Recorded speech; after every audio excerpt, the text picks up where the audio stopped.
and welcome back to the Traxion channel for another brand new video, and today I'm going to be playing a racing game that I know absolutely nothing about.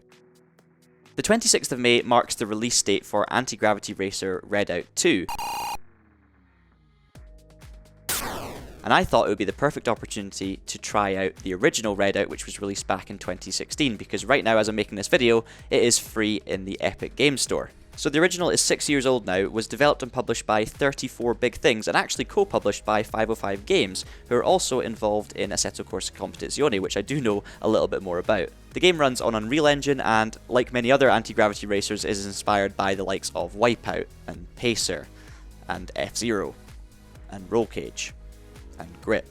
Now, as you've probably worked out by now, I do not regularly play these types of games. They're very cool, I love looking at them and I love watching other people play them, but they're not something that I personally get invested in too often. I think the last time I played a game like this on the Traxion channel was way back at the beginning when I tried out Grip. I had mixed feelings about it though. I wasn't fully convinced by the aesthetic. I thought the game almost felt like it was a little bit too serious for what kind of game it was, but I've heard very good things about Redout, so I am intrigued to give this a go now. So as you can see, I am level 1, I've got no money at all, no experience, not a clue, to be honest. So I think I might do a little bit of career mode in this video, just see how the start of that is. Might also try a quick race as well. In fact, there are loads and loads of single player game modes in this, which I'm going to run through just now. We have time attack, pure time attack, speed, survival, instagib, race, pure race, arena race, last man standing, score, whatever that means, and boss. So that is a heck of a lot of game modes, so you're not short on variety, that's for sure. I do think the sensible place to start, however, would be career mode, just to see how the land lies when you first launch the game, and see if there's any kind of tutorial. So, welcome to the Solar Redout Racing League. Okay, I get to select my starting ship. So class 1, we've got the ESA AGR Vanguard, Königsworth, basically a Koenigsegg. That one looks cool, like a big pair of binoculars. I don't really know what I'm looking for, to be honest. I mean, I like that this one is kind of like a Koenigsegg. Maybe that's the one I go for. Okay, so first up we have the Welcome Trial, which is a class 1 pure time attack, 3 laps. I'm sure just getting the basics of the game. Now that's going to be the thing for me today. I want to know how easily this game settles you in. Does it give you any kind of tutorial, or does it expect you to know how anti-gravity racers work? Let's find out. 3 laps around the Calima circuit in Cairo. I'm going to assume the triggers are to go. And of course they are. Right, away we go. Instantly, the aesthetic is more colourful than what I discovered with Grip on the little bit I played of that. And here we go. Okay, we've got tutorials. That is very good. So we've got controls on the right stick. We've also got steering. Okay, strafe right to continue. Ah, okay. So you've almost got turning, but you've also got leaning. Okay, that's good. We've also got pitch control. Okay, that's fine. Ah, okay, so we can lean lots of different ways. Got speed boosts as well. All the kind of usual stuff you would expect from a game like this. Okay. 108 for the first lap. I've got no power-ups at the moment, but I do have energy, so if I try pressing a button... Oh, yeah, that seemed to be something. Okay, so that's like using your speed boost. We're already out of energy. Okay, so I could have been using that a lot more often. 947 kilometers an hour. It's been a much better second lap. Use a bit of boost. Handling's nice, to be honest. I know this is just a simple time trial to start things off without power-ups and stuff, but actually, okay, I'm not driving very well, but, you know, I'm surviving. It feels natural. Your kind of core racing principle still remains, so you've still got, you know, racing lines, braking for the corners, judging the lean angle, a bit like bike racing. There, I've absolutely butchered it through the fast chicane. So that still all applies, so I can still kind of apply a little bit of experience to this. Got to lean up there to try and avoid crashing. I have been hitting every wall in this lap though, so maybe I should take back what I just said. Much better final lap. 59.5.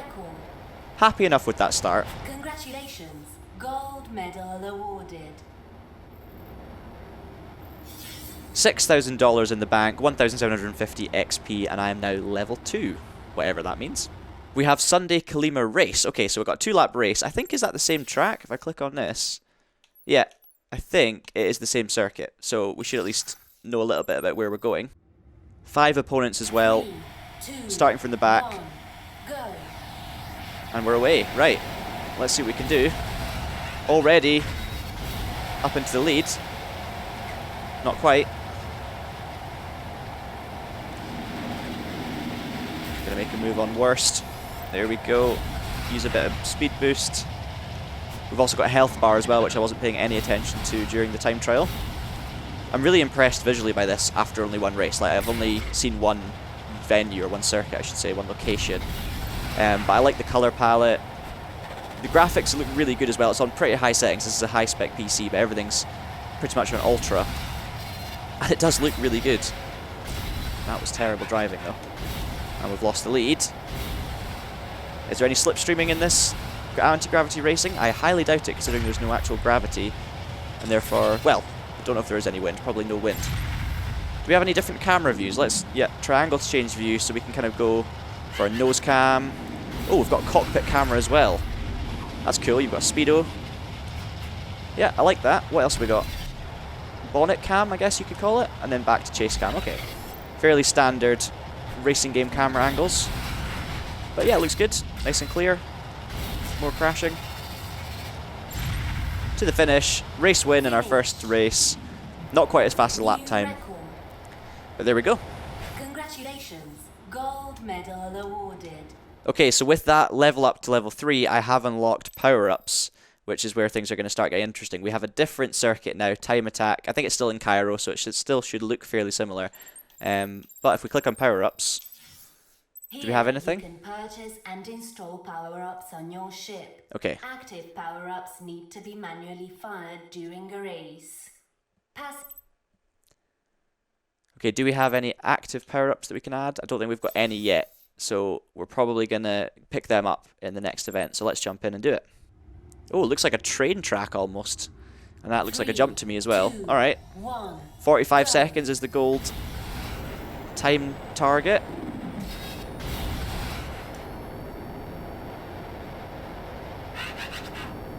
Nice twisty course, a little bit tighter than the previous one.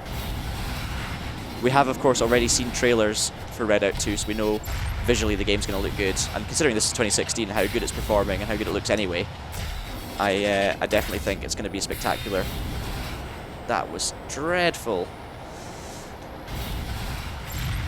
Oh, okay, over a jump. Another jump. Oh, a proper jump. Look at this. That's epic. New record. First lap, 49.1. Long way to go still.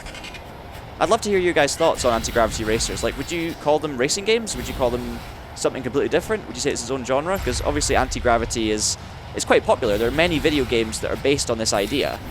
They are very different to racing games, but they're still racing games fundamentally. So yeah, I'd just love to hear what you guys think. Whether you play these types of games and you also play, you know, other stereotypical racing games that we would normally talk about on Traxion. I really do think with games like this, circuit design is absolutely key. It's fundamental to the experience.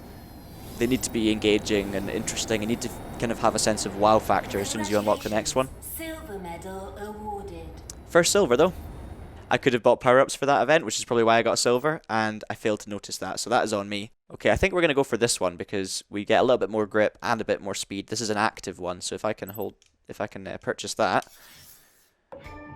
Cool. And I think I'll also purchase a passive power-up as well. Your speed and energy increase while trailing an opponent. Slipstream enhancer. Okay, so there is slipstream, but you need the power-up for it. So let's get that one bought. Okay, on to the next race. Another different track, but this time we've got some power-ups, so let's see what we can do. 3, 2, 1, go. Away we go.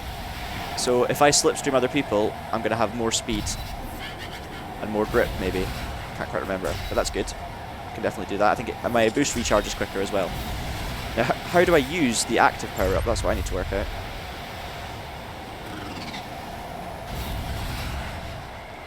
Whoa, okay, this is an intense circuit. Don't seem to have the ability to use any power-ups at the moment, so maybe I've not done it right. Maybe it's just not quite allowed yet in this race. I'll have to wait and see. That was shocking. I am a big fan of this Cairo location. Like, the game already feels like it's got a little bit more of a character to it than Grip did, just on this very short playthrough. It feels, yeah, I was going to say less serious. It's just more colourful, and that, it does make a difference for me. When you're playing games like this, they need to be aesthetically pleasing. And this does it for me a little bit more than Grip did. Driving wise as well, the handling's a little bit more, I would say, user friendly at first and a little bit more straightforward to get the hang of.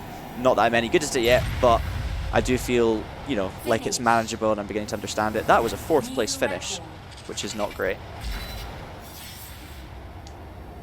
Oh, I didn't actually pass. It says try again, so I think I need to get, yeah, top 3 to get through. Alright.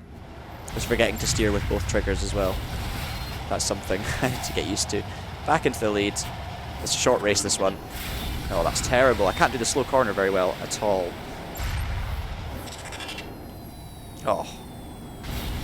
No idea how to take those bits. But anyway, we've won the race this time round. 38.8, much more like it. So we just seem to be unlocking events as we go here. We've got the Simoon Challenge, which again is at Cairo, last man standing, but it's still a race. But then we've got the Frozen Speedway Trial, which is Alaska. So it'd be nice to see a different environment. I think I'm going to jump on that one and give it a quick go.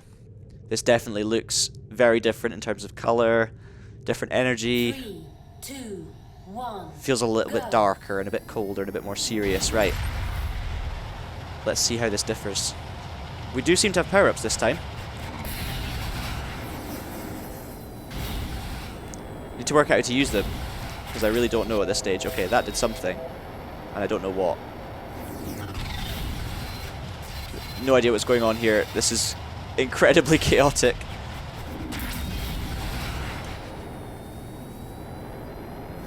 Feels like we're driving right through a blizzard. Is that a power-up? Can't tell. Very intense on the eyes, this one. I'm enjoying it, actually. It's the circuit's not that tight and twisty, but it's hard to tell what's going on a lot of the time. So you kind of just close your eyes a little bit and go for it. And I guess that's kind of the point with these things, and that's a little bit more like my experience with Grip, to be honest. It's a little bit less clear than Cairo, but I mean, I'm liking it. I'm still loving the colour and everything. I think we're upside down at this point. Quite hard to tell. Now we're back the right way around. Very trippy. It's a good lap. Going towards the finish. What did I do? 46.9, so another silver. No idea what the power-ups were doing there. I kind of forgot what they were meant to do. I think it might have been healing my car, which I didn't really need. Oh, no, it was... Okay, yeah, it was extra grip. I completely forgot about that. Okay, so I think I was using that, but I'm not entirely sure. Let's try Energy Drainer instead, because that seems something a little bit more tangible. I think we're going to do one final race here, the Explorer's Ride, race to the finish line at Alaska as well. So a different circuit, but the same location. Let's give it a go. Here we go, off the line, bit of boost. Oh, what's that? Is that something I'm doing? That looked very cool. No idea if it was me or my opponents though.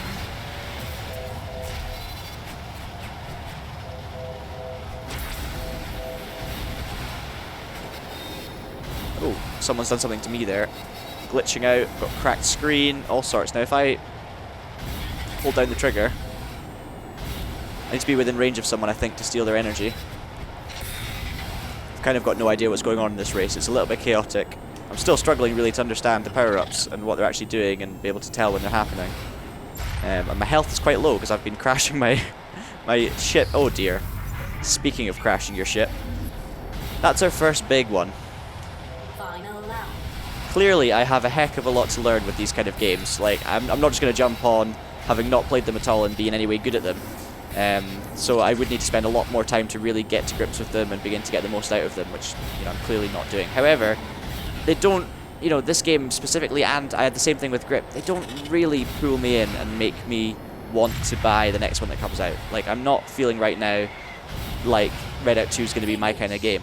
Doesn't mean it's not great, doesn't mean I'm not having a good time playing it, but I've not got that, you know, initial excitement of playing it and just loving every single minute, being so excited to move on. It's just kind of there and happening, and I'm happy to kind of progress through the career mode and everything, but it's, yeah, maybe it's just me, but it doesn't fully do it for me, despite looking very cool indeed. I've increased to level 5. You have just been offered a contract Oh. from a racing team. I've been offered a contract from a team. That is very cool.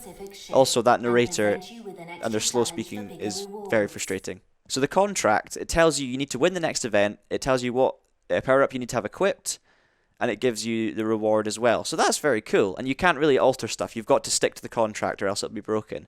So that adds a different element to it. So that's it for today, my first little taste of Redout. Obviously Redout 2 is coming out on the 26th of May, so if this is your kind of game, you're definitely going to want to look into that. And also, if you don't have the original Redout, I would recommend picking it up, because I got it for free, and I mean, as a free racing game, it is absolutely fantastic.